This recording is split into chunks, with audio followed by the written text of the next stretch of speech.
Hello everyone, I'm Jonathan Little, and today we're going to be going through an interesting hand that Mike Postle played. Mike Postle has the unique ability to be able to know his opponent's hole cards. It doesn't quite seem fair, but it is how it is, at least for a while, until Veronica Brill outed him. So congrats to her, good job to her. The poker world appreciates it. And now we can go through and observe how Mike cheated his opponents. All right, in this hand, we have a raise to 200 from Matt Berkey, very great player. We have a call from Augie, which is fine. He could also 3-bet. Mark calls, Joe calls, Postle. And the third blind calls with a 6-5 offsuit. 6-5 offsuit's not a great hand. For $150 more from the third blind, you should just fold. I recognize you're closing the action. You already have a little bit of money in there. You're getting a little bit of a discount, but as the third blind, you have to fold the 6-5 offsuit. So, right off the bat, you would not play this hand unless you knew you could navigate post-flop perfectly. So, let's see the flop. Flop comes 8-5-4. So now, interesting spot for Postle, because if he leads, the 10s are not gonna fold. If he checks, though, the 10s are going to put some money in the pot, and I suppose he can check call and just try to get there. It's probably the right way to go about this hand, unless you think you can make the 10s fold. As we see, Matt Berkey gives up. This is a terrible board for him, so he just doesn't put a chip in the pot, as he should. Gets around to Augie, who bets the 10s, which is probably fine. He could also check them if he felt inclined. Gets back around to Postle now, and in this situation, he is basically getting the right pot odds to justify calling, assuming he can win a little bit more whenever he gets there. So I didn't like his pre-flop call. That was a little bit loose. I did not like his, well, I think his flop call's fine. So pre-flop call a little bit loose. Flop call, A-okay so far. This ace is pretty bad for Postle because Augie could just be betting with a hand like ace-8, ace-4, ace-5. He could also just randomly have ace-high and be bluffing at it, like ace-9 of spades. That's viable. Ace-6 of spades, ace-7 of spades. So this card is particularly bad for Postle. Knowing that, he should check this every time, and Augie should check behind because also Postle could just have random 2-pair as well. You know, ace-8, ace-5, ace-4, etc. So this should go check essentially every time. Let's take a look at what happens. They're covering up Postle's eyes so he can't get a read on him. He's taking his time, waiting for his God mode calculator to tell him what to do. Oh, it says to lead, a card that's awful for your range. How about that? And I feel like I say this a lot. I'm actually watching the commentators laugh their heads off over here in the commentary box. Like taken in a vacuum, if you looked at exactly this hand, you would just say, wow, that's a really bad bet by Postle, and wow, it's going to work out. But he seems to get these scenarios right every single time. And he's only leading in scenarios like this when he will pick up the pot. He is successfully turning his very, very marginal hand that cannot continue and that is beat into a perfect bluff. He is running these bluffs successfully every single time. Let's take a look at another seemingly innocuous hand that also illustrates this point.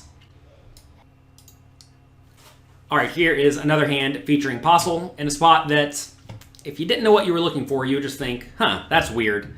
But knowing what we know, knowing that he has access to his opponent's cards, it becomes very, very telling. So first off, Postle raises cutoff in a 4-blind game. We're now playing 10, 25, 50, 100 with the ace-4 offsuit. Again, this is a little bit loose. You may say, ace-4 in the cutoff is fine. Well, first off, even with regular blinds, it's rather loose, especially if your opponents play well. But as there are more and more blinds, you should actually play tighter from the hijack, cutoff, and button seat, because instead of raising into 2 blinds, 2 people who have blind hands, now you're raising into 4 players who have blind hands, which means that one of them is just going to be more likely to pick up a hand. So you need to play tighter in this scenario, not looser. So Postle should be folding this pre-flop. Around to Augie, who has effectively 80 big blinds now, with king 10 of clubs. He can call or re-raise. I think either play is acceptable. If he's going to re-raise, he's probably going to want to make it 1,300 or so, maybe 1,100, something like that. He does go for the re-raise. but he makes it a little small. So 500 more, or 475 more to Postle to call. Ace-4 offsuit's terrible. Whenever you raise and get 3-bet, Ace-4 offsuit is bad. Even getting good odds. 500 to try to win an 1800 pot. It's close. I mean, I suppose it's defensible that he can call here, but if you know you can navigate post-flop perfectly and win all the pots that don't belong to you, then it's perfectly acceptable. All right, flop comes. Queen 7-5, all spades. This is a pretty rough board, but I think Augie should probably just go ahead and bet frequently in this scenario. Whenever Postle has, well, a hand like he has, the Ace-4 offsuit, or if he has Ace-10 offsuit or Ace-Jack offsuit that doesn't have a spade, he's just going to pick up the pot very frequently. So it's probably fine just to go ahead and throw out a bet. That said, check folding is also fine. Your opponent should connect okay with this board. One problem I have with checking against players like Postle, well, I say players like Postle. I don't mean players who can see your cards. I mean players who are known to be very loose and will attack checks, is that if you check this hand, you just lose the pot, right? If you check King 10 suited and your opponent bets, you just cannot continue. So I think I would just prefer a continuation bet knowing that. Whenever you don't know your opponent can see your cards, it's always important to try to figure out what their overall strategy is. And if you think your opponent will just relentlessly apply aggression when you check, and you have a hand that just has to fold to that aggression, but you think your opponent may get out of the way to some extent if you apply aggression, it's probably okay just to throw out a small bet. Anyway, if Augie checks, as he does, should Postle bet this? Well, I think the answer is definitely not. This Ace-4 is very bad. It has no backdoor equity really at all. I know it has a backdoor straight draw if it comes off. What does he need? He needs a 6 and an 8 and a 3. It's not going to happen all that often. If a spade comes, he has to assume he's just in terrible shape whenever his opponent check calls the flop. So this is a spot where I think the right play is to probably check behind and then consider bluffing turn and river, or turn or river. But hey, if you know your opponent has King 10, why wouldn't you make this super loose bet and pick up the pot? Let's take a look. So, sure enough, right? He is sitting here in a spot where he should not really be betting this hand ever, but he's navigating it perfectly.